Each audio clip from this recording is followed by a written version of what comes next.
Hello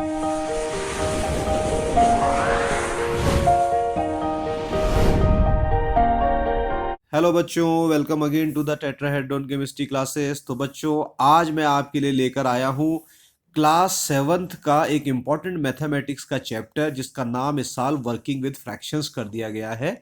और इससे पहले 6th में आप डिटेल में फ्रैक्शंस के बारे में पढ़कर आए हैं। और 6th का जो सिलेबस हुआ करता है स्पेशली सीबीएसई वाले स्टूडेंट्स के लिए, उसमें सिर्फ और सिर्फ आप जो है एडिशन और सब्ट्रैक्शन के बाद उसको छोड़ देते हैं। मल्टीप्लिकेशन और डिवीजन वहां नहीं है रहता है आपका। और मल्टीप्लिकेशन एंड डिवीजन जो दोनों हैं ये आपको मिलेंगे आपके क्लास 7th की मैथमेटिक्स में, फ्रैक्शन के चैप्टर में, वर्किंग विद फ्रैक्शंस। तो आज हम मल्टीप्लिकेशन देखेंगे फ्रैक्शंस का किस तरीके से किया जाता है।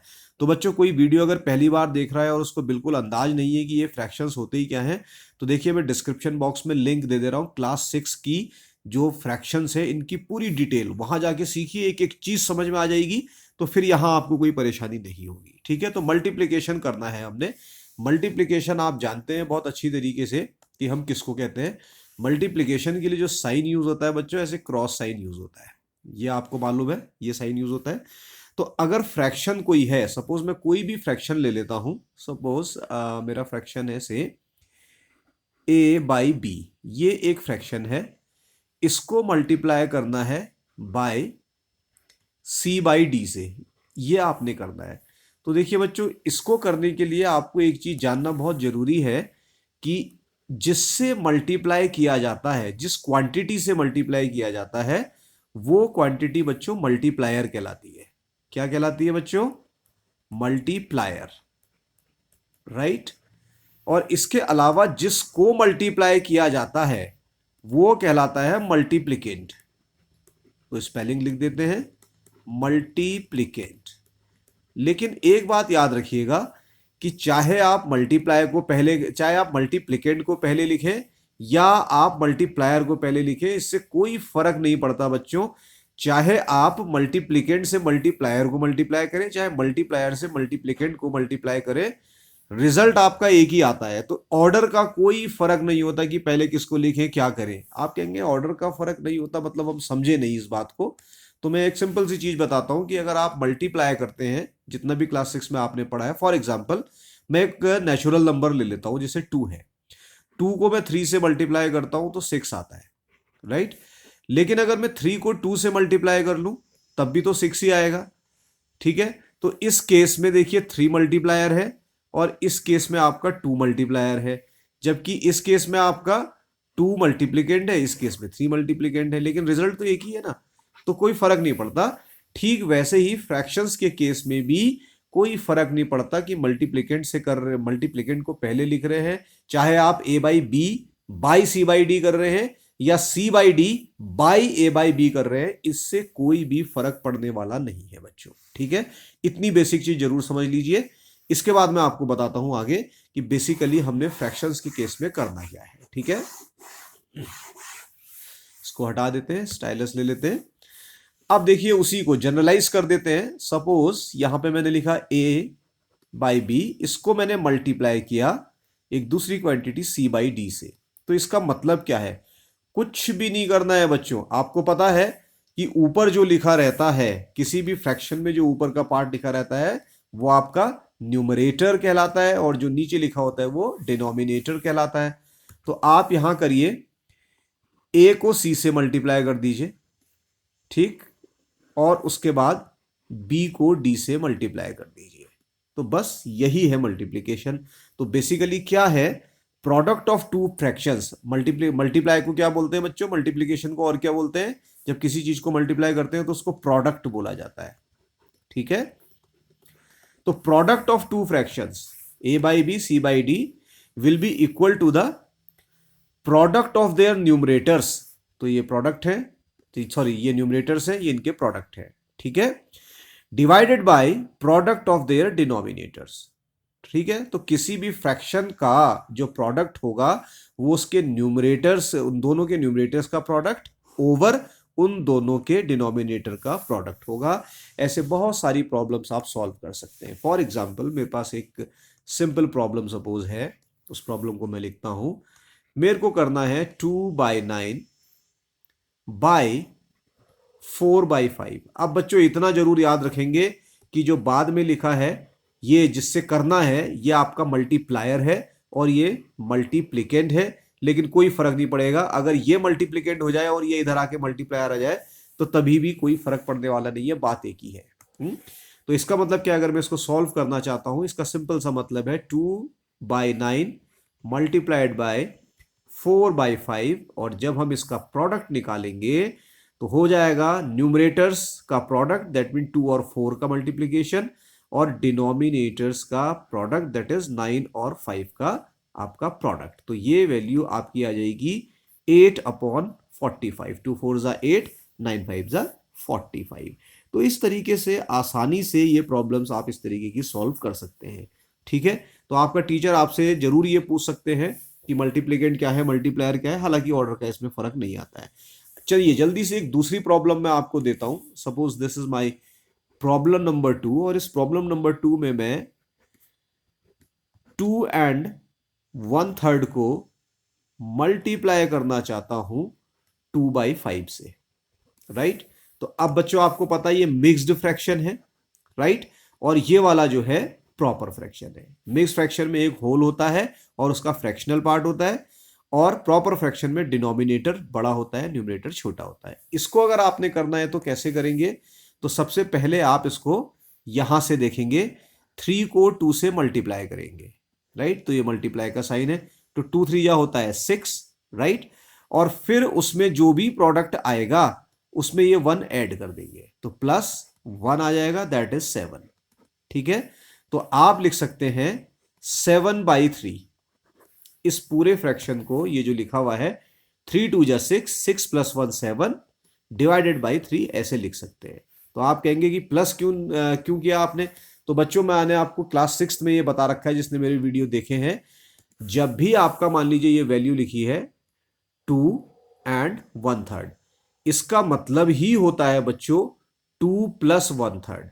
कोई भी बच्चा ये कंफ्यूजन ना करे कि यहां पर मल्टीप्लाई हो जाएगा, क्योंकि जनरली मैथमेटिक्स में क्या होता है, जब कुछ नहीं लिखा रहता है तो मल्टीप्लाई मानते हैं आपका, ठीक है, वो भी इस तरीके से जब 2 डिजिट एक साथ दे रखी हो, लेकिन यहां पे इसका मतलब प्लस होता है। तो 3 2 जा 6 + 1 7 3, तो 7/3 लिखा जा सकता है इस मिक्स्ड फ्रैक्शन को।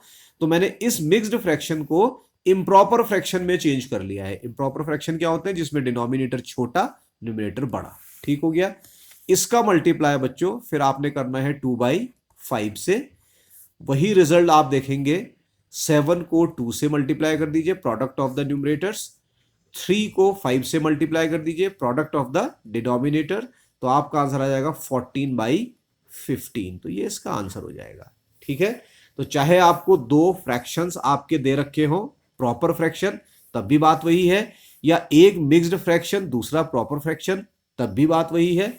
लेकिन अगर इसके अलावा सिचुएशन थोड़ी सी चेंज करते हैं, मैं इसको डिलीट कर रहा हूं, आप स्क्रीनशॉट ले लीजिए इसका, यहां से मैं इसको हटा देता हूं। सपोज मेरी पहली प्रॉब्लम मैं यहां से डिलीट कर देता हूं। अब मान लीजिए आपको थर्ड प्रॉब्लम बच्चों ऐसी दे दी, वाइट, चलिए इसी से करते हैं।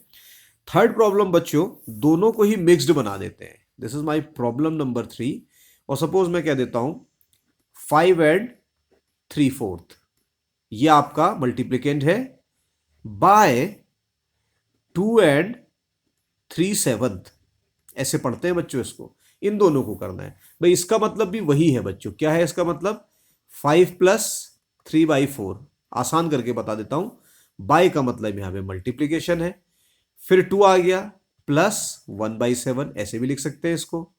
क्या रिजल्ट आएगा बच्चों, यहां से आप देखिए,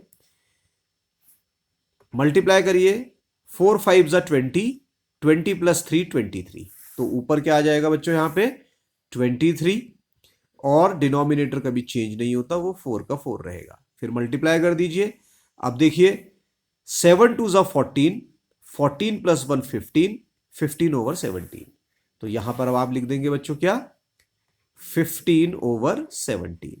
और जैसे ही आप ये, सॉरी 17 नहीं 7 है, इससे पहले शायद 17 कह दिया था मैंने, 7 है बच्चों।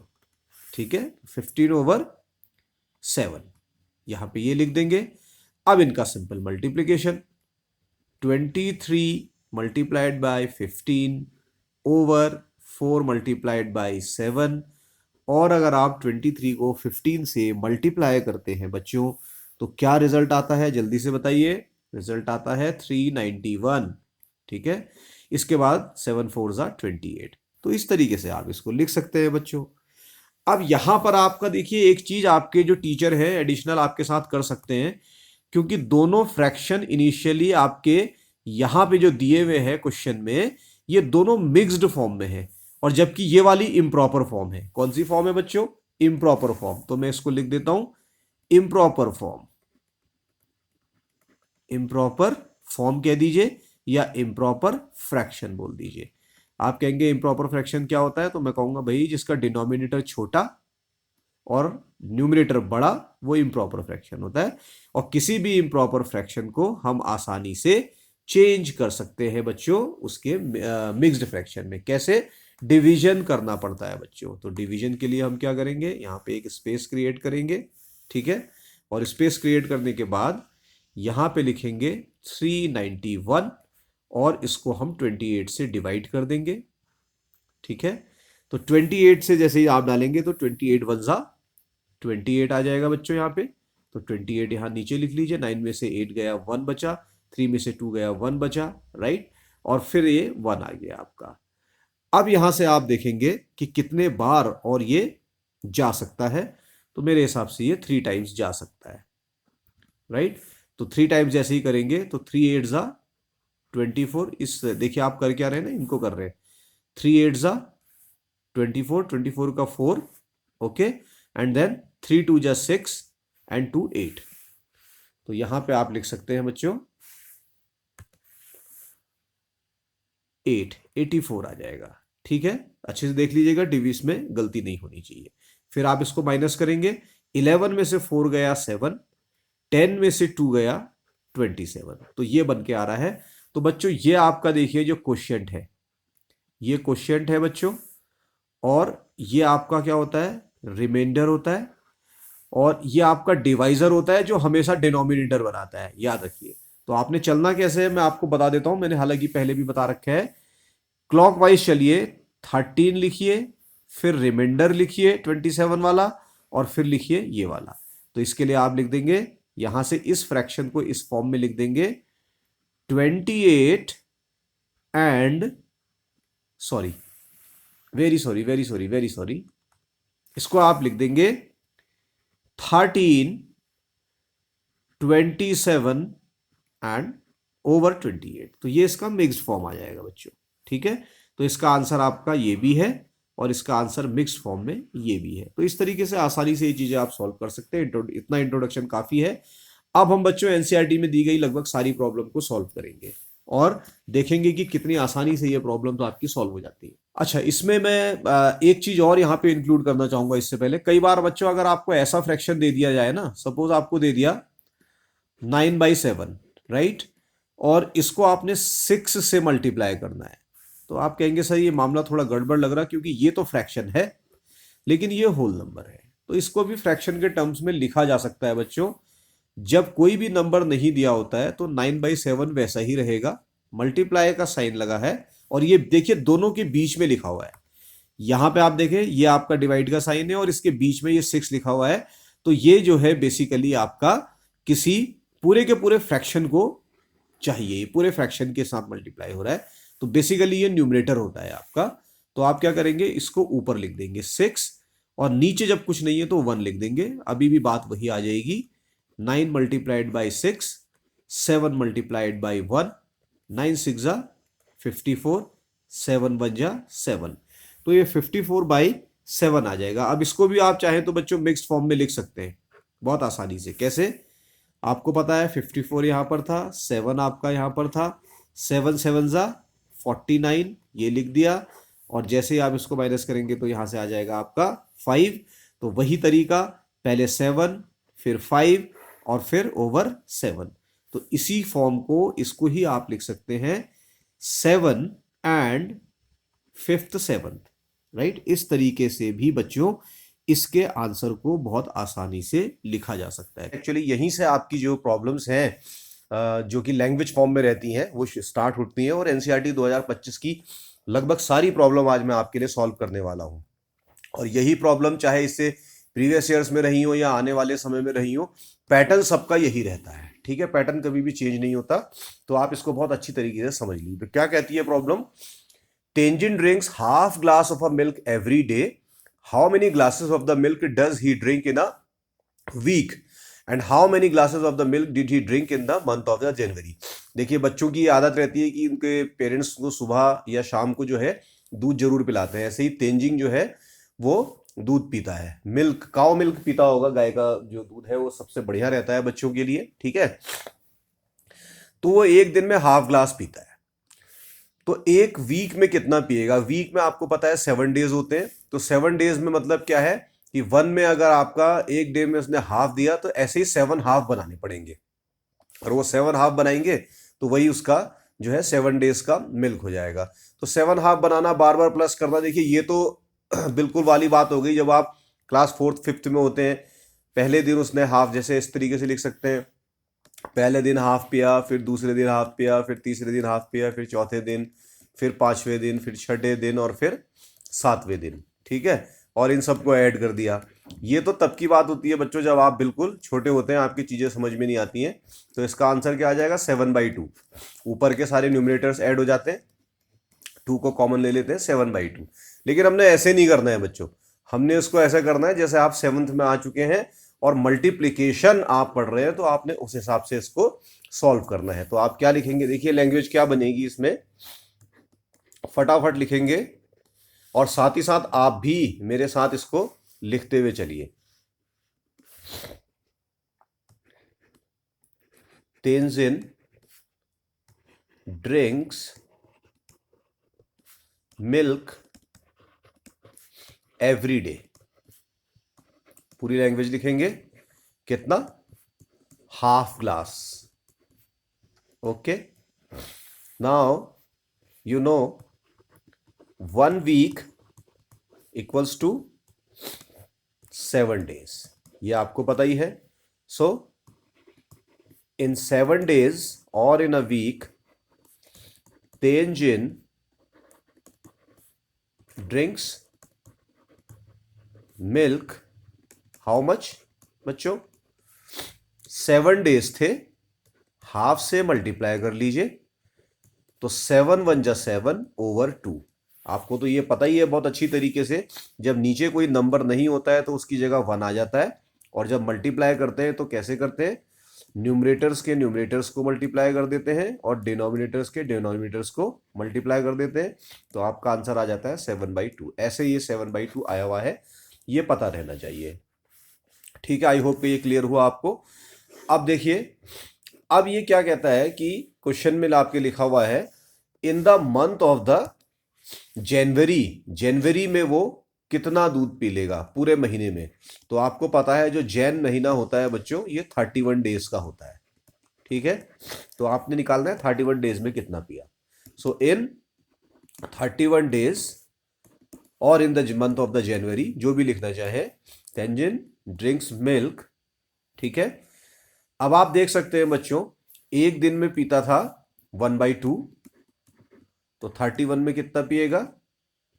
लाइक 31 ऐसे लिख देंगे। इसका मतलब है 1 × 31/2 × 1, ऐसे ही करते हैं क्योंकि जहां कुछ नहीं होता वहां 1 मानते हैं। 31 × 1 = 31, 2 × 1 = 2।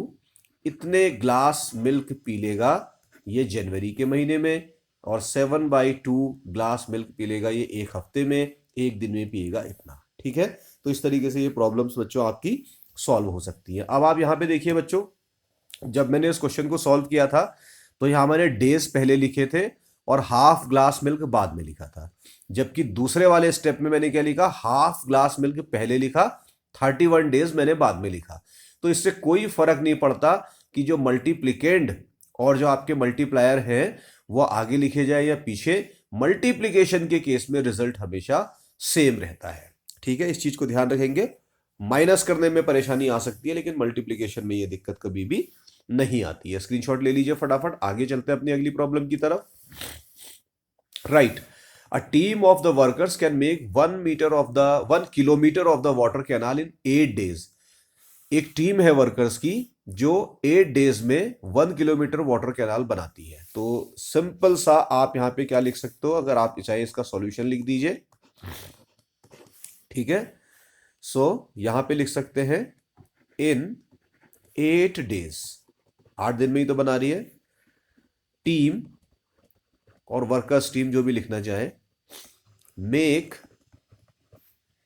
कैनाल, और वाटर कैनाल चाहे तो वाटर कैनाल भी लिख ले, ठीक है, ज्यादा बेहतर वाटर कैनाल रहेगा। कितना? 1 किलोमीटर। ये तो क्वेश्चन में ही दिया है। So in 1 day the team can make dash kilometre of the water canal. ये fill in the blanks type का आपने इसको भरना है। तो एक दिन में कितना ये बनाएगा? तो सिंपल यूनिटरी मेथड लग जाएगा बच्चों, उसमें आप सीधे सीधे लिखेंगे in 1 day team makes water canal equals to कितना? 1/8 किलोमीटर। तो भैया यहां तो आ जाएगा 1/8, ठीक है। यूनिटरी मेथड में बच्चों ये आपको पता है कि जब भी आप इक्वेशन जो भी इक्वल का साइन है इसके राइट और लेफ्ट में कोई भी चीज रखते हैं, ठीक है, तो अगर ये लेफ्ट वाले पार्ट को इधर लेके चले जाएंगे राइट की तरफ, तो जो नंबर उधर लिखा है ये उसके डिवाइड में चला जाता है। This is the way of doing unitary method. आप लोगों ने ये पढ़ लिया होगा, नहीं पढ़ा होगा तो जल्दी से हम इसमें बात करेंगे आगे चल के, लेकिन ये बहुत एलिमेंट्री चीजें हैं, आपको आनी चाहिए, ठीक है। 1/8 किलोमीटर याद रखिए, ये नीचे चला जाता है डिवाइड में, ठीक है। अब इसके बाद देखिए, if they work 5 days in a week they can make dash kilometre of the water canal in a week. अगर वो एक हफ्ते में 5 दिन काम करते हैं, तो आप यहां से सिर्फ इतना ध्यान रखिए, वीक में तो 7 डेज होते हैं, ये तो सभी को पता है, लेकिन वो काम तो सिर्फ 5 ही दिन कर रहे हैं ना, 5 दिन से ज्यादा तो काम कर नहीं रहे। तो 5 दिन में कितना बनाएंगे, ठीक है। तो 5 दिन के लिए सिंपली आप कर देंगे in 5 days team will make water canal equals to कितना? एक दिन में बनाती थी 1/8 किलोमीटर, राइट, और यहां पे आप लिख देंगे 5 डेज में। तो फिर बात वही आ गई बच्चों, 1/5/8 यहां पे लिख देंगे, ओवर 1 होता है, आपको पता है जहां कुछ नहीं है वहां 1 होता है। तो 5 1 5/8 किलोमीटर। तो 5/8 किलोमीटर जो है 5 दिन में बना के आपके लिए वो तैयार कर देंगे। तो देखिए कितनी आसान प्रॉब्लम है।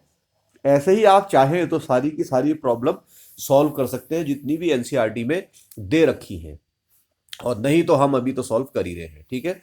अगला क्वेश्चन क्या कहता है?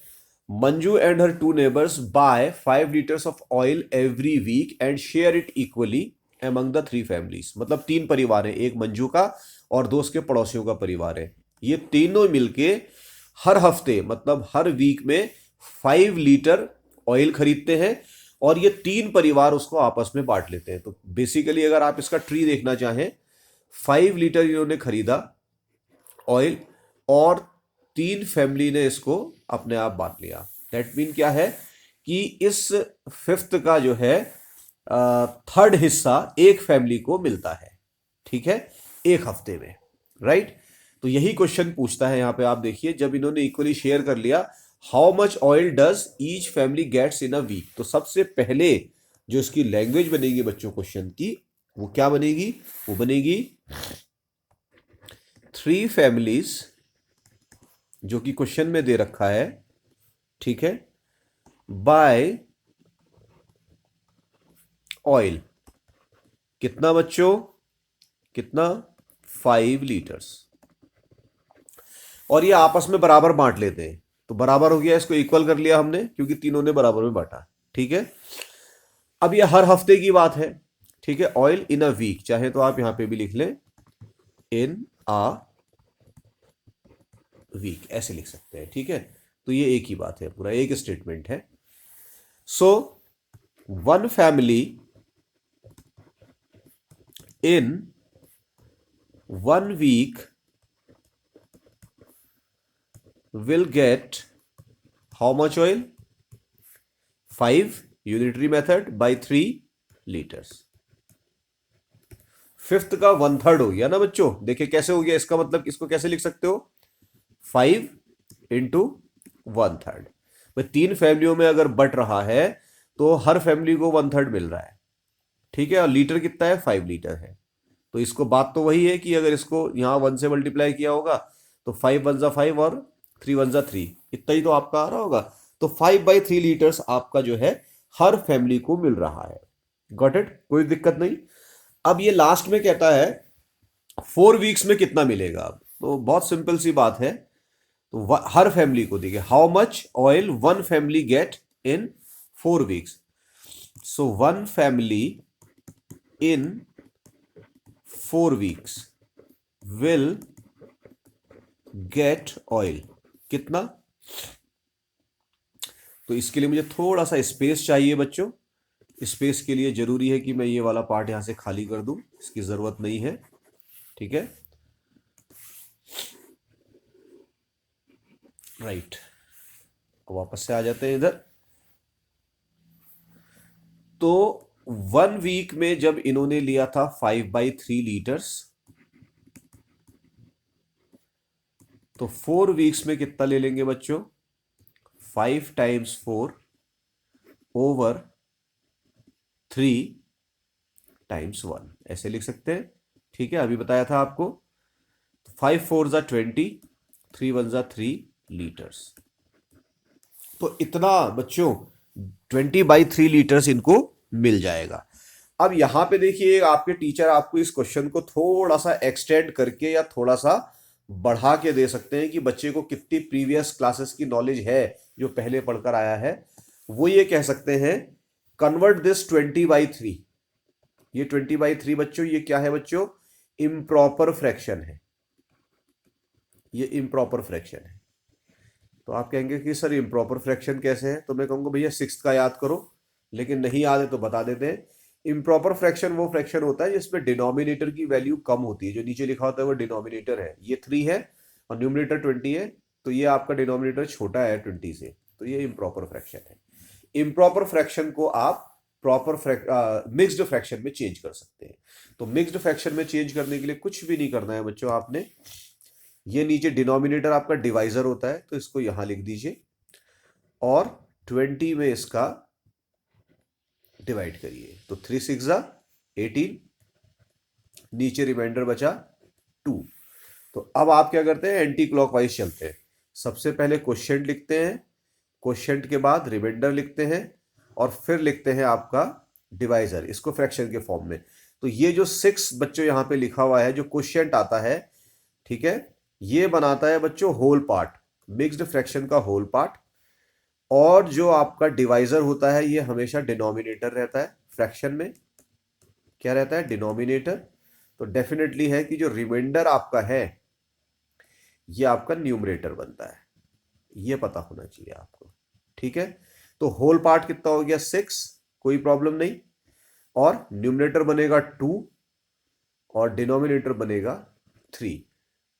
तो इतना litres, 6/6 and 2/3 liters of the oil will each family get in the 4 weeks। इस तरीके से आप इसको भी सॉल्व कर सकते हैं, कोई प्रॉब्लम की बात नहीं। आगे चलते हैं बच्चों, क्या कहता है प्रॉब्लम, राइट।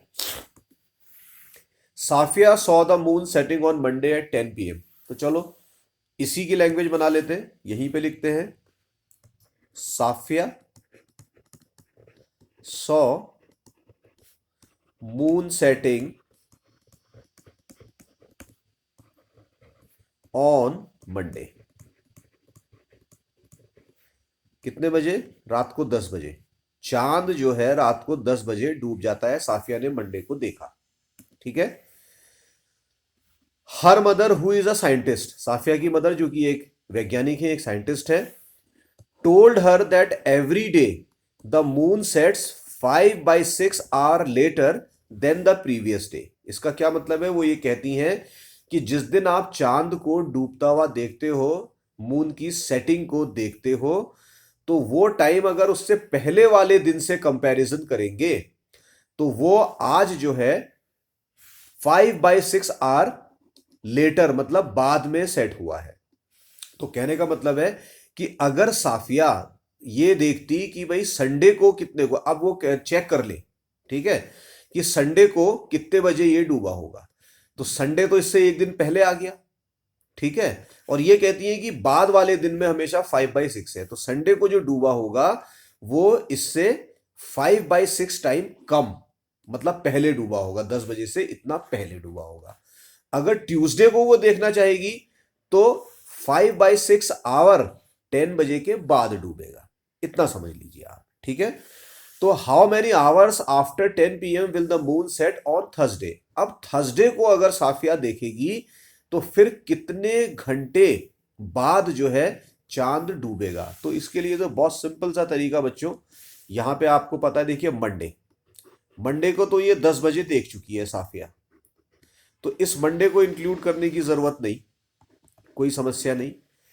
फिर ट्यूसडे को कितनी आवर लेट डूबेगा ये, 5/6। फिर वेडनेसडे को भी कितने आवर लेट डूबेगा, 5/6 आवर। फिर थर्सडे को भी कितना आवर लेट डूबेगा, 5/6। तो ऐसे 3 फ्रैक्शन बन रहे हैं ना, 5/6, 5/6 और 5/6। मतलब मंडे के बाद थर्सडे को देखेगी तो इतना टाइम जो है आपका वो देर से डूबा होगा। लेकिन ये तो फिर बच्चों वाली बात हो गई, तो इसको ढंग से अगर आपने 7th के स्टैंडर्ड से सॉल्व करना है तो हटाइए इसको यहां से, ठीक है। आई होप कि आपको ये समझ में आया है बहुत अच्छी तरीके से। तो हम यहां पे लिख देंगे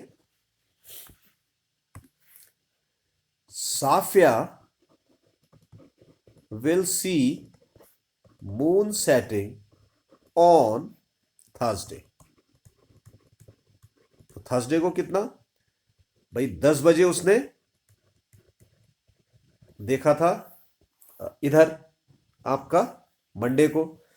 इसके कितने टाइम बाद बच्चों, तो जो मून है बच्चों वो हर दिन कितने आवर लेट आता है बच्चों, वो आता है 5/6 आवर लेट जाता है, आता नहीं सॉरी जाता है, ठीक है। कितने दिन लग गए, मंडे से मंडे को छोड़ दिया उसने, ट्यूसडे वेडनेसडे थर्सडे 3 डेज लग गए ऐसे।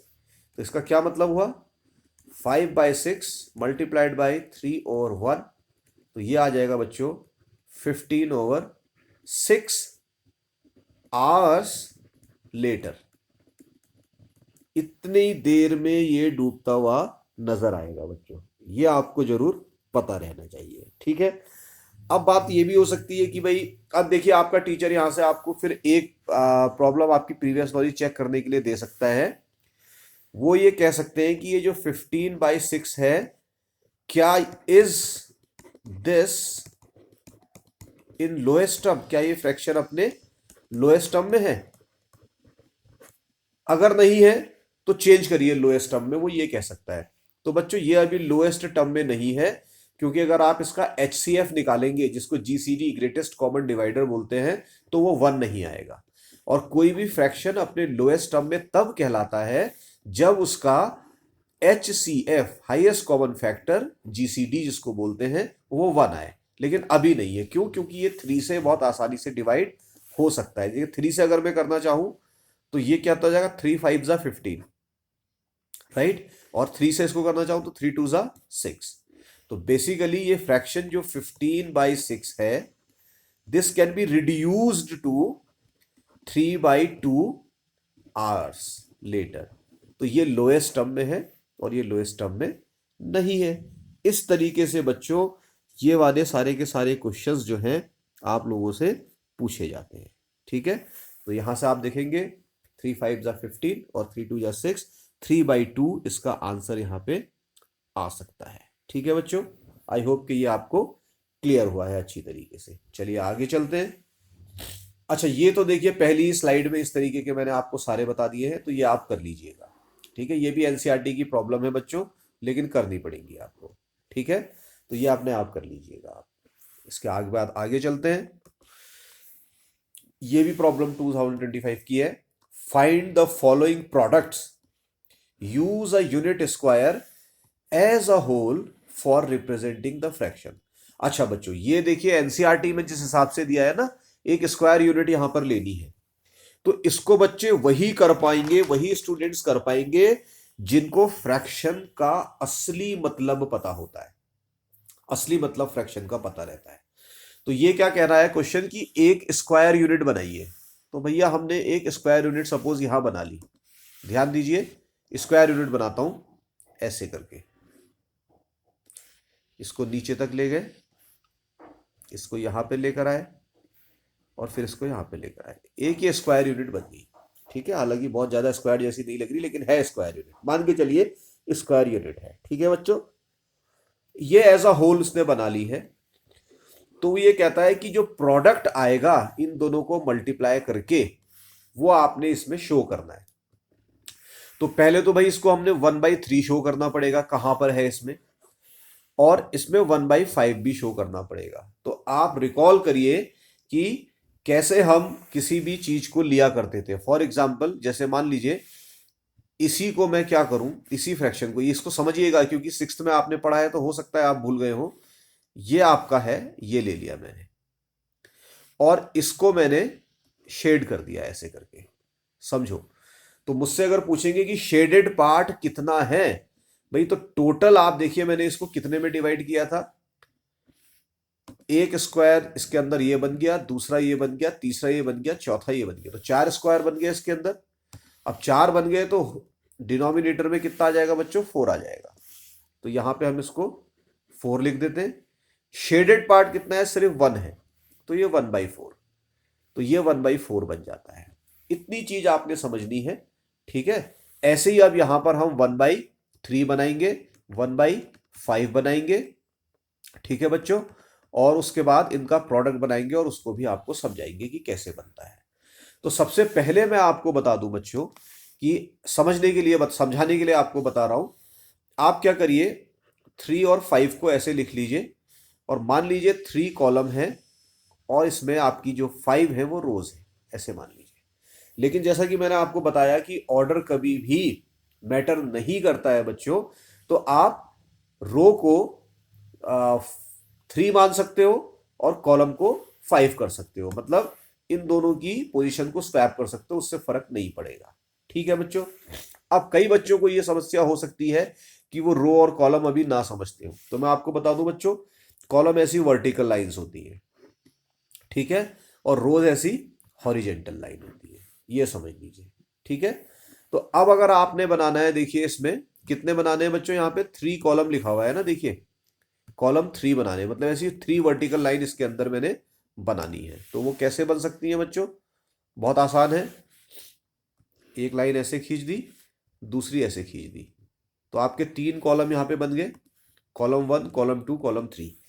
अब बच्चों आप इसको देखो, रोज कितनी बनानी है। ठीक है, तो रोज बनानी है 5, मतलब 5 हॉरिजेंटल कॉलम्स बनाने हैं, तो 5 हॉरिजेंटल कॉलम्स भी बना लेते हैं भाई, इसमें कोई समस्या नहीं है। 1 2 3, और सपोज इसको मैं नीचे एक्सटेंड कर देता हूं क्योंकि वो उतनी बढ़िया बन नहीं रही है, ऐसे, और इधर से वाइट ले लेते हैं। चलिए, तो बच्चों ये बन गया आपका। अब आप देखिए इसमें ग्रिड बन गई। अब आपको पता है बच्चों यहां पर बहुत आसानी से, ये है मेरा कॉलम 1 ऊपर वाला, ये है कॉलम 1, ये है कॉलम 2 और ये है कॉलम 3। ऐसे रोज में देखूंगा, ये है मेरी R1 दैट मीन रो 1, ये है मेरी R2, ये है R3, ये है R4 और ये है R5, ऐसे है। ठीक है, अब इस देखिए, ये इसको आप बोलेंगे 3/5 की ग्रिड है, ये 3/5 की ग्रिड कहिए चाहे 5/3 की ग्रिड कहिए, क्योंकि ऑर्डर मैटर नहीं करता है यहाँ पर। तो अब मैंने क्या करना है बच्चों, 1/3 पोर्शन इसमें दिखाना है, कितना, 1/3। तो देखिए, एक आप कॉलम का ये वाला पार्ट सेलेक्ट कर लीजिए भाई, ये 3 कॉलम हो गए। इन तीनों कॉलम में से 1/3 अगर मैंने सेलेक्ट करना है, तो पहली बात तो ये है कि अगर मैं इसमें से सेलेक्ट करना चाहूं 1/3, तो सपोज यहां पे ये वाला पार्ट मेरा 1/3 आता है। ठीक है, और अगर मैं इस पूरे को कर लेता, ये मेरा 1/3 आ गया, तो मैं इस वाले पार्ट को क्या लिख सकता हूं बच्चों, दिस इज 1/3। वाई 1/3, क्योंकि ये मेरा जो यहां से यहां तक का फ्रैक्शन था ये टोटल 3 था, तो इसका जो फ्रैक्शन आया है इन तीनों का वो 1/3 ऐसे आया हुआ है। तो इसको हमने इस तरीके से कर दिया। ठीक हो गया। अब अगर मुझसे कोई पूछे कि भाई 1/5 कितना है, तो आपको बहुत आसानी से यहां से समझ में आ जाएगा कि ये जो टोटल रोज हैं ये तो 5 है, तो इनमें से मैं कोई एक रो सेलेक्ट अगर कर दूं, मान लीजिए सपोज मैं यही वाली कर देता हूं। देखिए मेरा तरीका बिल्कुल अलग है, जैसा कि किताबों में समझाया था उससे बिल्कुल अलग है। तो ये वाला जो सिंपल सा फ्रैक्शन है ये वाला, ठीक है, ये आपका क्या आ जाएगा 1/5 आ जाएगा। और यहां से मैं एक चीज थोड़ी सी बच्चों करेक्ट करना चाहूंगा, जो मैंने मिस्टेक करी है वो मिस्टेक आप ना करें। इसको यहां नहीं लिख सकते बच्चों, क्योंकि ये आपका हॉरिजेंटल रोज में आ जाएगा। इसको यहां लिखेंगे, ये वाला पार्ट, ये वाला, ठीक है, ये 1/3 है। इसको मैंने करेक्ट कर दिया, ठीक है, क्योंकि कॉलम को कॉलम की पोजीशंस पे लिखना जरूरी है। कॉलम आपके 1 2 3 ये है, तो ये वाला पार्ट जो है इन तीनों में से 1/3 को शो कर रहा है। ये सारी की सारी रोज है, ठीक है, तो इनमें से ये वाला पार्ट या कोई भी एक पार्ट वो 1/5 को फॉलो कर रहा है, ठीक है। तो चाहे आप इसको बनाए चाहे उसको बनाए, किसी को बनाए, बात सब में एक ही है, ठीक। अब इनका मल्टीप्लीकेशन करना है, तो मल्टीप्लीकेशन तो बच्चों आप जानते ही हो कैसे होता है। 1 और 1 को मल्टीप्लाई कर दीजिए, 3 और 5 को मल्टीप्लाई कर दीजिए, तो कितना आ जाएगा बच्चों 1/15। प्रोडक्ट आ गया 1/15। तो अगर आपसे पूछें कि 1/15 को आप शो करिए तो कौन सा है, तो 1/15 में देखिए क्या है, ये वाला ओवरलैपिंग एरिया और ये वाला ओवरलैपिंग एरिया दोनों होने चाहिए। तो मान लीजिए कि इन दोनों को मैं मल्टीप्लाई ओवरलैप करना चाहता हूं, तो इनमें से मैं कोई भी एक फ्रैक्शन बच्चों ऐसे दिखा दूं, इस तरीके से, ये ओवरलैपिंग किसकी, कॉलम की, और ये वाली ओवरलैपिंग सपोज रो की। तो किसी भी एक को कर सकते हैं बच्चों। तो ये वाला जो टोटल फ्रैक्शन आपका दिखा रहा है ये आपका बेसिकली 1/15 है। देखिए इसको अलग अलग तरीके से लोग समझाते हैं, कोई इसी में बना देगा 3, फिर इसमें 3, फिर एक को बना देगा, तो उससे आपकी चीजें जो है आपको क्लियर नहीं होंगी, ठीक है। आई होप का आपको ये समझ में आया होगा। तो ऐसी बहुत सारी प्रॉब्लम दे रखी है, उनको आप सॉल्व करने की कोशिश करिएगा। देखिए जैसे ये है 1/4 1/3 1/5 1/2, ये प्रॉब्लम दे रखी है। इसके अलावा और भी प्रॉब्लम हो सकती है। चलिए मैं फिर भी एक प्रॉब्लम आपको और बता देता हूं ताकि आपको परेशानी ना हो, ठीक है। जल्दी से मैं इसको करूंगा और फटाफट आप देखिए। अब क्या करते हैं, देखिए 4 और 3 को ले लीजिए। यहां पर ये कॉलम मान लीजिए या रो मान लीजिए, कुछ भी मान लीजिए, फर्क नहीं पड़ेगा, ऑर्डर मैटर नहीं करता है, ठीक। तो फिर से एक स्क्वायर ग्रिड बनानी पड़ेगी, और वो जो ग्रिड बनेगी बच्चों सपोज वो ऐसी बन रही है। पहले एक स्क्वायर बनाते हैं पूरा,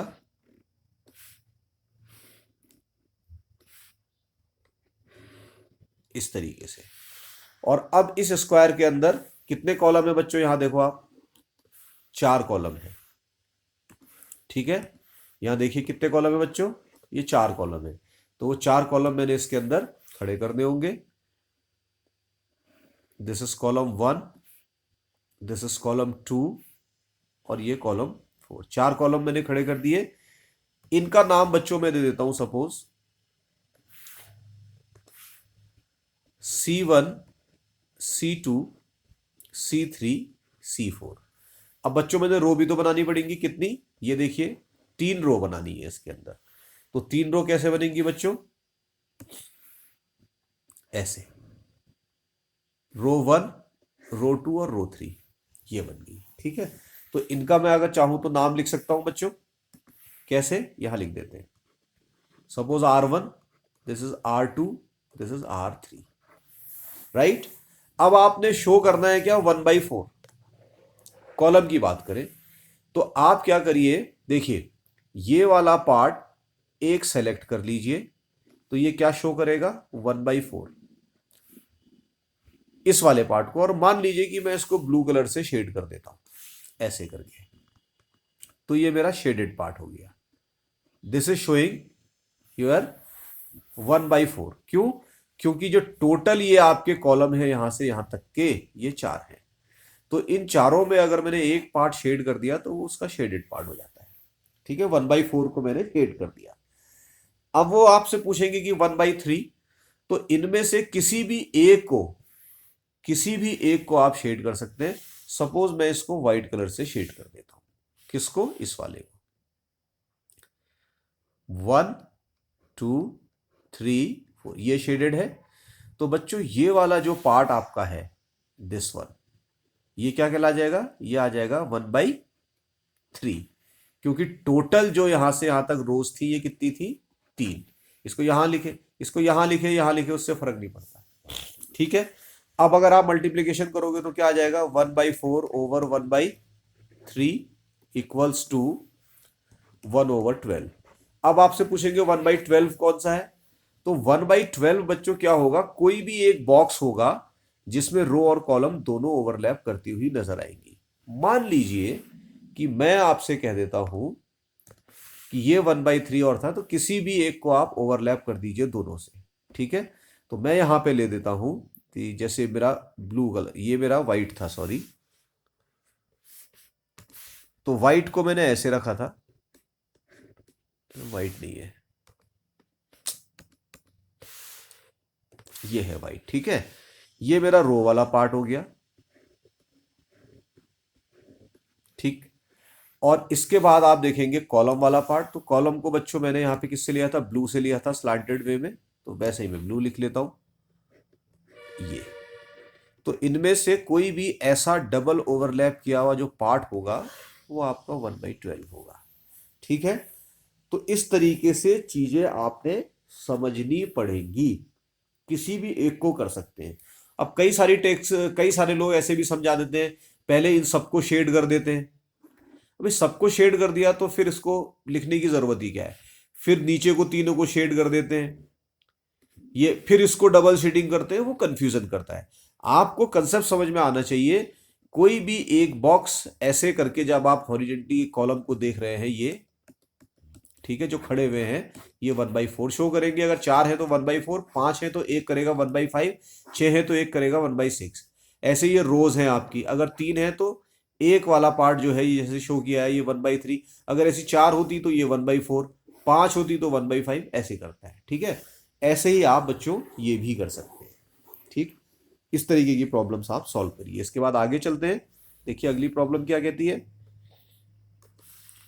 right, fill in the blanks है बच्चों, ये भी आसान लग रहा है।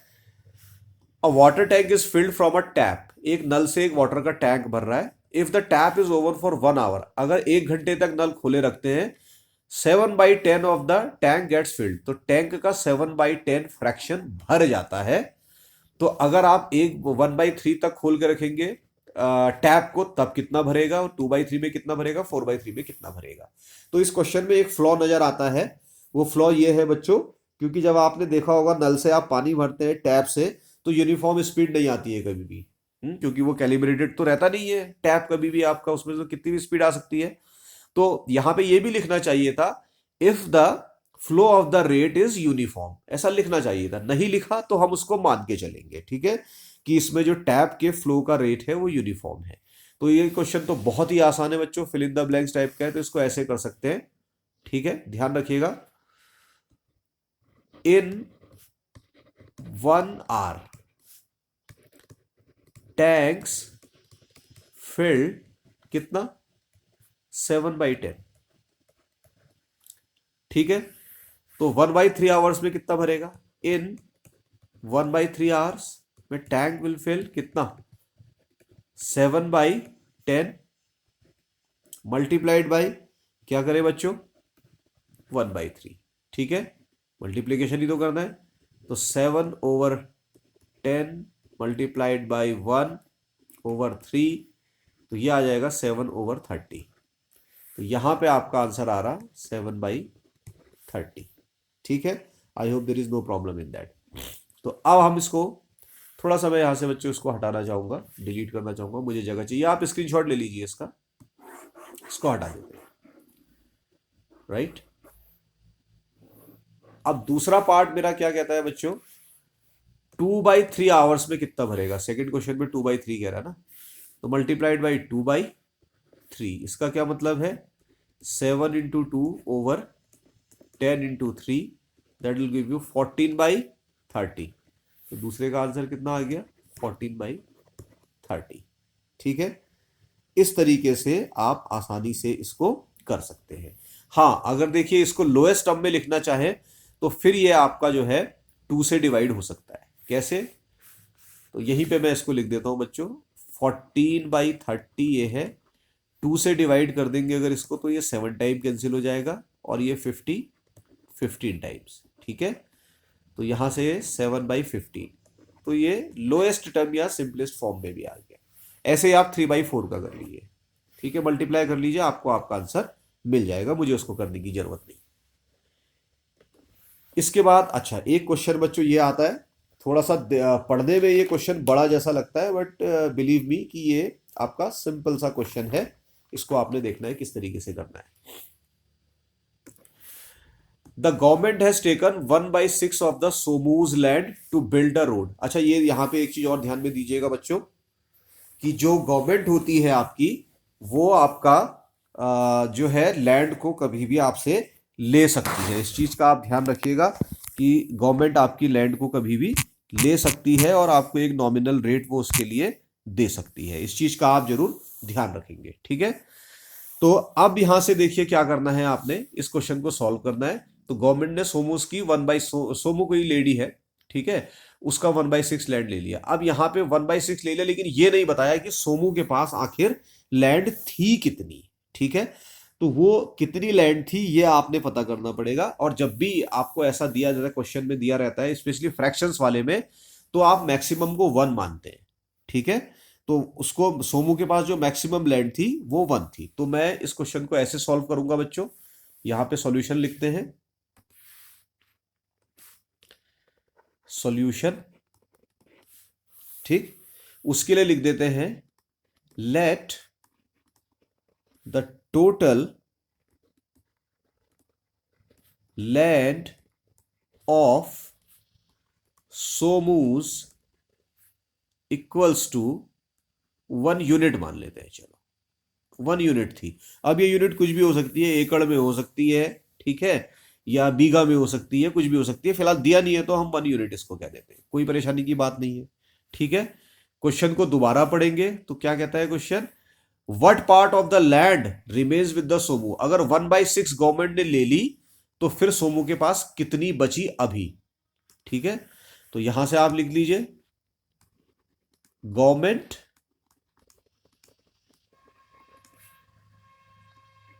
टुक पार्ट और the fraction of land from Somu. कितना, क्वेश्चन में ही दे रखा बच्चों 1/6, इतना यूनिट ले ली। तो अब सोमू के पास कितनी बची, नाउ सोमू लेफ्ट विद कितने के साथ, टोटल थी 1, इसमें से माइनस कर दीजिए, 1/6 ले ली किसने, गवर्नमेंट ने। ठीक है, तो कैसे सॉल्व करते हैं बच्चों, याद करिए, याद रखिए ऐसी प्रॉब्लम कैसे सॉल्व होती है। 6 1 जा 6, this is the subtraction of the fraction. 6 1 जा 6, 6 में से 1 माइनस कर दीजिए तो आपका आ जाएगा 5। तो ये आपका आ गया 5/6। तो ये सब्ट्रैक्शन आ गया बच्चों, है नहीं 7th के सिलेबस में, लेकिन आ गया यहां पर। ठीक है, आ गया तो आपने सॉल्व करना पड़ेगा, इस चीज को ध्यान दीजिए अच्छी तरीके से। ठीक, मल्टीप्लीकेशन था लेकिन आ गया है अब ये। तो अब जो सोमू के पास करेंटली है वो 5/6 यूनिट बची हुई है 1 में से। इसके बाद आप क्वेश्चन को पढ़िए, क्वेश्चन क्या कहता है, she gives half of the remaining part to her daughter Krishna and 1/3 of it to her son Bora. उसने अपनी बेटी कृष्णा को जो बची हुई लैंड थी उसमें से आधी दे दी, और 1/3 दे दी अपने बेटे बोरा को। ठीक है, तो यहां से क्वेश्चन है कि कृष्णा को कितनी मिली, उसकी बेटी को, बोरा को कितनी मिली, और फाइनली सोमू के पास कितनी बची, ये अब फाइनल निकालना है आपने। ठीक है, तो इसको आप यहां पे लिख सकते हैं, सोमू गिव्स टू कृष्णा, उसकी बेटी कृष्णा है, उसको कितना लैंड दे दिया बच्चों इसने, जो टोटल थी, टोटल कितनी बची थी उसके पास, 5/6 यूनिट बची थी, और इस 5/6 यूनिट में से आधी उसने अपनी बेटी को दे दी, दैट इज 1/2 उसने उसकी दे दी। याद रखिए कि ये इस 5/6 का आधा है, ऑफ है ना ये, ठीक है, हाफ ऑफ 5/6, ऑफ का मतलब मल्टीप्लाई, ठीक है। तो यहां से आप जब इसको सॉल्व करेंगे तो अब आसान नजर आता है, 5 × 1, 6 × 2, इसका सिंपल सा मतलब है 5/12। तो कृष्णा को मिली 5/12 यूनिट। ये कम होता जा रहा है, याद रखिए बच्चों, इतनी थी गवर्नमेंट ने ले ली, फिर इसके बाद इतनी बची, अब इसकी डॉटर के पास कम हो गई। क्यों? क्योंकि इसका डिनोमिनेटर बड़ा हो गया। जिसका डिनोमिनेटर बड़ा होता है, न्यूमरेटर सेम होते हैं, वो फ्रैक्शन छोटा होता है, ठीक है। आप इसको डेसिमल में चेंज करेंगे तो आपको पता चल जाएगा कि हाँ कम मिला हुआ है। इसके बाद इसने बोरा को भी दी थी, सोमू गिव्स टू बोरा, जो लैंड है बोरा को भी दी। टोटल इसके पास कितनी थी, 5/6। 5/6 का कितना इसने दिया है बच्चों, 1/3 दिया है बोरा को। पीछे चेक कर लेते हैं भाई, 1/3 ही है क्या, यस, 1/3 जो है अपने बेटे को दे रखी है। तो ये भी आप मल्टीप्लाई कर लोगे, 5 × 1 और 6 × 3, तो 5/18 यूनिट चली गई बोरा के पास। आ गई बात समझ में? अब बच्चों यहां पर आपने ये मत सोचने लगना बैठ के कि पहले इसने क्या कहते हैं 5/12 उसको दे दी थी, तो जब इसके बाद बची इतनी थी, इसमें से इतनी थी, तो आपने 5/6 में से ये माइनस करना चाहिए था। नहीं बच्चों, क्योंकि जो जमीन का हिस्सा होगा वो पहले ही बता दिया होगा इसने कि 5/6 में से इतना 13 और इतना 13, तो इसमें माइनस करने की जरूरत नहीं। ये प्रॉब्लम ठीक इसी तरीके से सॉल्व हो जाएगी जैसा आपको बताई गई है, ठीक है। तो आई होप कि आपके समझ में आया है। अब फाइनली सोमू के पास कितनी बची, फाइनली सोमू हैज लैंड, कितनी बची? तो कितनी बची के लिए सबसे पहले ये देख लें कि ओरिजिनल कितना फ्रैक्शन उसके पास आया था गवर्नमेंट से लेने के बाद। वो था बच्चों 5/6, ये वाला, ठीक हो गया। इसमें से माइनस कर दोगे वो दो हिस्से, वो दो फ्रैक्शन जो उसने अपने बच्चों को दिए। कृष्णा को दिया उसने 5/12, ठीक है, फिर प्लस बोरा को भी दिया उसने 5/18, ऐसे सॉल्व किया, ठीक है। अब मुझे इसके लिए दूसरे पेज की जरूरत पड़ेगी, तो मैं आगे चलता हूं, इस फ्रैक्शन को मैं दोबारा पीछे लिख लूंगा, ठीक है। आप इसका स्क्रीनशॉट ले लीजिए। सॉरी, ये मेरी लास्ट प्रॉब्लम आ रही है, लेकिन ये पेज मुझे चाहिए था, ठीक है। तो मेरा जो फ्रैक्शन आ रहा था 5/6 गवर्नमेंट से लेने के बाद बची थी उसके पास, माइनस का साइन था, 5/12 उसने दी कृष्णा को, प्लस 5/18 उसने दी अपने बेटे बोरा को। अब ये फ्रैक्शन सॉल्व करना है। अब बच्चों यहां पे एडिशन भी आ गया, देखिए सब्सट्रैक्शन के साथ साथ एडिशन भी आ गया। अब एडिशन कैसे करना है इस चीज को आपने समझना पड़ेगा, ठीक है। इसके लिए पहले हमको इनको लाइक फ्रैक्शन में चेंज करना पड़ेगा। ये अनलाइक फ्रैक्शन है, तो इनको लाइक फ्रैक्शन में चेंज करना पड़ेगा। लाइक फ्रैक्शन में चेंज करने के लिए 12 और 18 का एलसीएम लेना पड़ेगा, और जो एलसीएम आएगा वो डिनोमिनेटर बनाना पड़ेगा दोनों फ्रैक्शंस के लिए, और इनको जो है उनके इक्विवेलेंट फ्रैक्शन में चेंज करना पड़ेगा। अगर आपको ये बात बिल्कुल समझ में नहीं आई है तो जल्दी से जाइए, मैं डिस्क्रिप्शन बॉक्स में लिंक दे रहा हूं, वहां से एडिशन और सब्सट्रैक्शन सीख लीजिए। लेकिन फिर भी चलिए मैं आपको बताता हूं कि कैसे करते हैं, ठीक है। तो हम इसमें 12 और 18 का एलसीएम निकालेंगे, 12 और 18 का एलसीएम। तो 12 और 18 का एलसीएम बच्चों 18 ही होता है। नहीं आता है तो जल्दी से मेरा एलसीएम वाला लेक्चर भी देख लीजिए, वो आपको पता रहना चाहिए कि भाई इसका एलसीएम इतना ही आता है, ठीक है। तो 12 और 18 का एलसीएम आप निकालेंगे, वो आ जाएगा बच्चों 36। तो याद रखिए 12 और 18 का एलसीएम 36 होता है। निकालना आता है बहुत अच्छी बात है, नहीं निकालना आता है तो मेरा लेक्चर डिस्क्रिप्शन बॉक्स में लिंक दे देता हूं, एलसीएम निकालना वो भी सीखिए। 36 होता है, मतलब एलसीएम वो लोएस्ट वैल्यू होती है जो कि इन दोनों से डिवाइड हो जाए। तो ये 12 से 3 टाइम डिवाइड होता है 36, और 18 से 2 टाइम्स होता है। इसके अलावा इससे छोटा कोई ऐसा नंबर नहीं जो इन दोनों से लगातार डिवाइड हो जाए, तो ये एलसीएम आ जाता है, ठीक।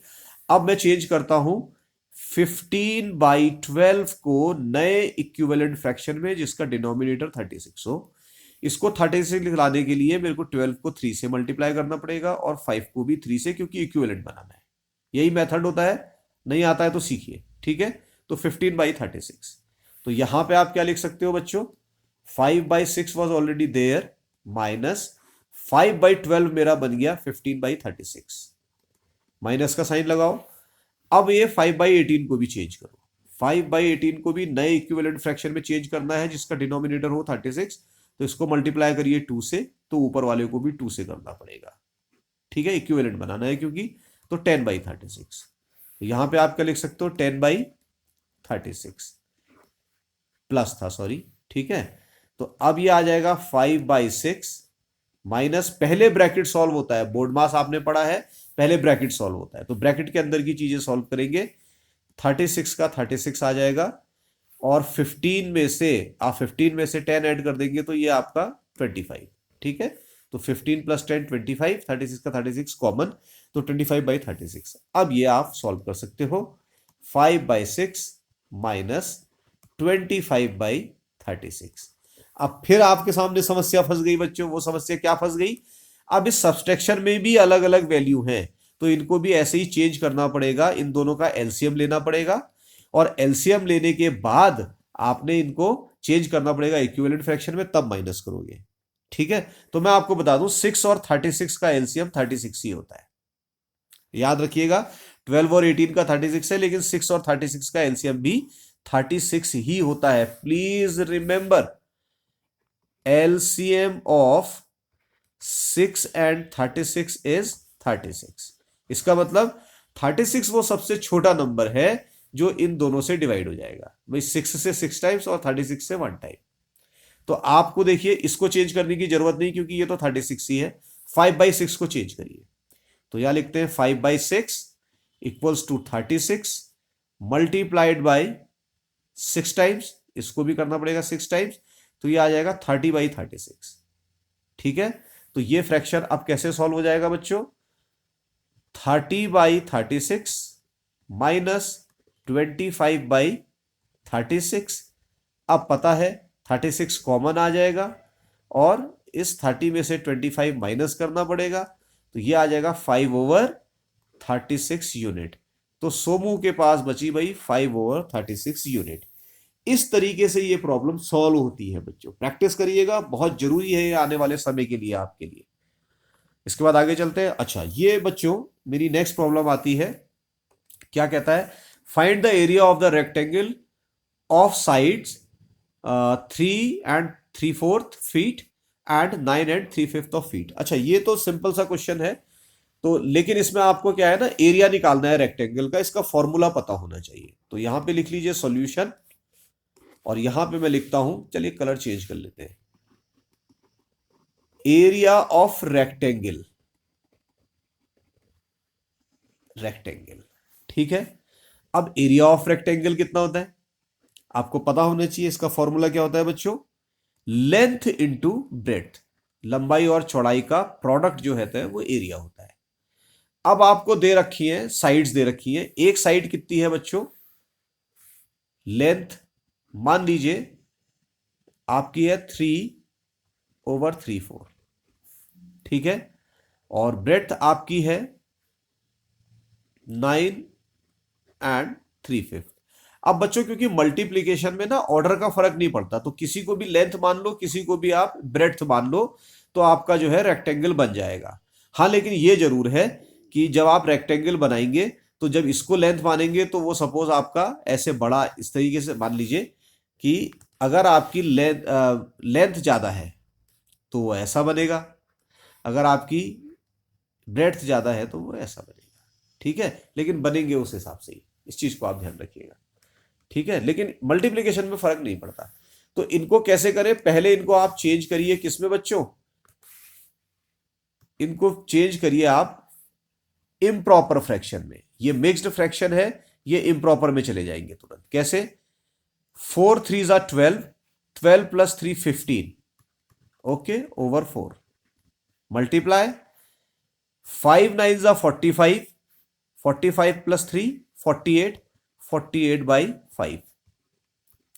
तो ये आपके जो है बच्चों इम्प्रॉपर फ्रैक्शन में आ गए, क्योंकि इनका डिनोमिनेटर छोटा है। डिनोमिनेटर छोटा होने पे इम्प्रॉपर फ्रैक्शन बनते हैं। ठीक है, अब आपने इनको मल्टीप्लाई करना है। अब यहां पे बच्चों एक कंफ्यूजन नहीं करेंगे आप, कैसे, जैसे इससे पहले वाली प्रॉब्लम को आप देखिए, मैं इनको इक्विवेलेंट फ्रैक्शंस में चेंज कर रहा था, माइनस और प्लस जब करने थे। लेकिन बच्चों जब मल्टीप्लाई करना होता है तब इन्हें चेंज नहीं करते इक्विवेलेंट फ्रैक्शन में, मल्टीप्लाई सीधे सीधे हो जाते हैं बच्चों। ये ध्यान रखिएगा बच्चों, ये गलती अक्सर करते हैं बच्चे जिनको प्रैक्टिस कम होती है। आप नहीं करेंगे। 15 मल्टीप्लाइड बाई 48, 4 मल्टीप्लाइड बाई 5। ठीक है, 15 को जब आप 48 से मल्टीप्लाई करते हैं तो क्या वैल्यू आती है बच्चों, बता सकते हैं? 720 एंड 4 5 20। तो ये इसका एरिया आ गया, जो कि है किसमें? स्क्वायर फीट में। स्क्वायर हो जाएगा ना फीट का, आप, क्योंकि ये भी आपका स्क्वायर में था, ये भी आपका, सॉरी, ये फीट में था, ये भी फीट में था, तो भी स्क्वायर फीट हो जाएगा। इस तरीके से सॉल्व कर सकते हैं। लेकिन आप देखेंगे कि अभी ये होल नंबर में आ सकता है।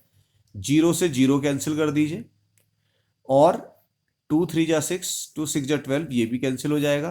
तो फाइनल आंसर आपका आ रहा है 36 स्क्वायर फीट। तो फ्रैक्शनल वैल्यू ना आके पूरी वैल्यू आ रही है आपकी। इस तरीके से ये प्रॉब्लम बच्चों आपकी सॉल्व हो सकती है। इसके बाद नेक्स्ट प्रॉब्लम देखते हैं क्या है।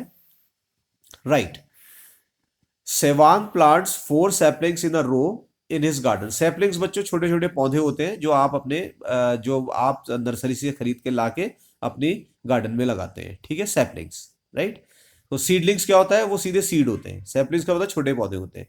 तो सेवांग क्या करता है? 4 सैपलिंग्स एक रो में लगाता है अपने गार्डन में। तो मैं ऐसे कर देता हूं, इसको ऐसे समझ लीजिए कि एक गार्डन में ऐसे रो थी ना, ऐसे बहुत सारी रो थी उसके गार्डन में, ऐसे करके। ये रो तो ऐसी होती है, अभी बताया था आपको मैंने। अब इनमें वो क्या करता है कि बनाता है, इनमें लगाता है पेड़, सैपलिंग्स लगाता है। तो वो सैपलिंग सपोज, चलो मैं सफेद से लगाता हूँ, लगानी नहीं चाहिए थी, लगा देते हैं। चलो मान लो एक सैपलिंग उसने ये लगाई, बीच में एक पत्ता जैसा लगा देते हैं। दूसरी सैपलिंग उसने ये लगाई, ठीक है। और तीसरी सैपलिंग उसने सपोज ये लगाई, और चौथी सैपलिंग उसने सपोज ये लगाई। ऐसे 4 सैपलिंग लगाता है, ठीक है, अपने गार्डन में। और ये कहता है the distance between the 2 sapling is 3/4, मतलब इनके बीच की डिस्टेंस 2/4। तो मैं यहां पे लिख सकता हूं बच्चों, ये डिस्टेंस जो है ये है कितनी, सॉरी 3/4, कितनी है? 3/4 मीटर्स। ऐसे ये वाली भी कितनी होगी? 3/4 मीटर्स, क्योंकि सबके बीच में वो इतनी डिस्टेंस रख रहा है, 3/4। तो ये 3/4 कितने बार आ रहा है? अगर आप यहां देखो 1 2 और 3, तो 3 गैप हो गए ना, 1 2 3, 3 गैप आ गए। Find the distance between the first and the last sapling. तो इसके और लास्ट के बीच में कितना गैप होगा? तो एक गैप ये, दूसरा गैप है, मतलब ये प्लस ये प्लस ये, तीनों को प्लस कर दीजिए, या 3 से किसी एक पार्ट को मल्टीप्लाई कर दीजिए। क्योंकि आप मल्टीप्लीकेशन कर रहे हो तो आपने मल्टीप्लाई ही करके इसको बताना पड़ेगा। एडिशन कर रहे होते तो एडिशन के हिसाब से बताते। तो इसका सॉल्यूशन बच्चों मैं यहां पे लिख देता हूं, ठीक है। और यहां पे लिखता हूं gap between 2 saplings, gap between 2 saplings कितना है? 3/4 मीटर्स। ठीक हो गया। अब यहां से आप लिखेंगे, सिंस का साइन ऐसे लगा देते हैं, यहां कर देते हैं देयरफॉर, देयरफॉर का साइन ऐसे होता है, therefore gap between first and last sapling कितना, कितने गैप आ रहे हैं बच्चों? देखिए मैंने बताया 3 टाइम्स आ रहे थे। किस गैप के? 3 टाइम्स ऑफ 3/4। तो कितना आ जाएगा बच्चों? 3 3 जा 9, 4 1 जा 4 मीटर्स। तो इनके बीच में जो गैप आया वो इतना आया। आप चाहें तो आप इसको मिक्स्ड फ्रैक्शन में चेंज कर सकते हैं। मिक्स फ्रैक्शन आ जाएगा 2/1/4। अब इतना मीटर, ये मैंने आपके लिए कर दिया है, आप इसको खुद चेक करिए। 4 से 9 को डिवाइड करिए तो ये आ जाएगा। इससे पहले ये तरीके मैं आपको बता चुका हूं। इसके बाद आगे चलते हैं बच्चों। चलिए फाइनली मेरी लास्ट प्रॉब्लम आती है। एनसीईआरटी की सारी प्रॉब्लम अब मैं आपके लिए कंप्लीट कर चुका हूं। Which is heavier 12/15 of 500 grams और 3/20 ऑफ 4 kg। तो बच्चों आप देखिए ये यूनिट अलग है, ये ग्राम में है और ये किलोग्राम में है। ऐसी प्रॉब्लम सॉल्व करने के लिए आपने दोनों के डायमेंशन सेम करने पड़ेंगे। या तो ग्राम को भी किलोग्राम करिए तो ये दोनों बने, या फिर आप किलोग्राम को ग्राम करिए तो दोनों एक से बने। तो यहां से मैं आपको चेंज करके बताता हूं। हम इसको चलिए ग्राम में चेंज कर लेते हैं। इसके लिए सॉल्यूशन बनाते हैं, इसका कैसे बनेगा। ठीक है, मैं आपको बताता हूं 1 kg इक्वल्स टू 1000 ग्राम। तो इतना तो आपको पता ही है कितने ग्राम किस में होते हैं। आई बात समझ में। अब हम क्या कर सकते हैं बच्चों, इनको चेंज कर सकते हैं कि किस तरीके से चेंज करें। तो पहला आप देखिए, जो पहला मेरा है क्या है, 12/15 ऑफ 500 ग्राम्स। ऑफ का मतलब होता है मल्टीप्लाई बच्चों, हमेशा याद रखिए। तो इसको 500 से मल्टीप्लाई कर दीजिए तो कितना आ जाएगा, 12 इंटू 500 ओवर 15 इंटू 1, क्योंकि जहां कुछ नहीं होता वहां 1 मानते हैं आप। ठीक है, और जैसे ही आप इसको सॉल्व करेंगे तो 12 5 जा होता है 60 आ गया, 2 जीरो इसके पास थे, 15 बन जा 15। तो ये 6000/15 आ गया। अब ये कैंसिल हो सकता है कैसे, आपको पता है। यहां से अगर आप इसको सॉल्व करना चाहें तो ये 60 15 से 4 टाइम्स चला जाएगा। 15 4 जा 60, तो 4 यहां आ गया बच्चों, और ये 2 0। तो ये 400 ग्राम्स मेरा टोटल आ रहा है यहाँ पर। ठीक है, ऐसे ही मैं अब क्या कर सकता हूं, दूसरे को कर सकता हूं। कैसे, क्योंकि आपको पता है, यही यहां पे मैं इसको बता दे रहा हूं। तो 4 kg इक्वल्स टू कितना हो जाएगा, 1000 इंटू 4 इक्वल्स टू 4000 ग्राम। आपके पास मतलब क्वेश्चन आ गया है, आपको निकालना है 3/20 ऑफ 4000 ग्राम्स। कैसे सॉल्व करोगे, 3/20 को ऐसे ही रखोगे, ऑफ का मतलब होता है मल्टीप्लाई, दैट इज 4000। इसका मतलब है 3 multiplied by 4000 over 20 multiplied by 1। जहां कुछ नहीं होता, सॉरी 1 नहीं, हाँ जहां कुछ नहीं होता 4000 के नीचे 1 मान लेंगे। 0 से 0 कैंसिल, 2 से 2 टाइम्स कट जाएगा तो बचेगा 200 ऊपर, तो ऊपर आ जाएगा 2 3 जा 6, 600 ग्राम। तो आपको पता है कि जो 600 ग्राम है, 600 ग्राम, इट इज ग्रेटर देन 400 ग्राम। इसका मतलब क्या है कि जो फ्रैक्शन आपका था, कलर चेंज करके इसको लिखेंगे, 3/20 of 4 kg is greater than 12/15 of 500 ग्राम। तो इस तरीके से ऐसी प्रॉब्लम सॉल्व हो सकती हैं। तो ऐसी हजारों प्रॉब्लम आप बना सकते हैं, इनको सॉल्व कर सकते हैं। तो ज्यादा हैवी आपका ये वाला पार्ट है। तो आई होप बच्चों की ये सारी की सारी प्रॉब्लम्स आपको समझ में बहुत अच्छे से आ गई है, और आपने ये तैयार भी कर ली है बढ़िया तरीके से अपने एग्जाम के लिए। ठीक है, और ऐसी ही कितनी प्रॉब्लम चाहे आप सॉल्व कर सकते हैं। आई होप कि सब पसंद आया है लेक्चर पसंद आया तो बच्चों वीडियो को जल्दी से लाइक कर दीजिए, और अगर आप मोबाइल से देख रहे हैं तो हाइप भी कर दीजिए। आप हाइप का भी ऑप्शन आ चुका है। और टेट्राहेड्रॉन केमिस्ट्री क्लासेस को सब्सक्राइब भी करिए, अपने दोस्तों के साथ शेयर भी करिए। ठीक है, आज के लिए इतना ही। Thank you very much.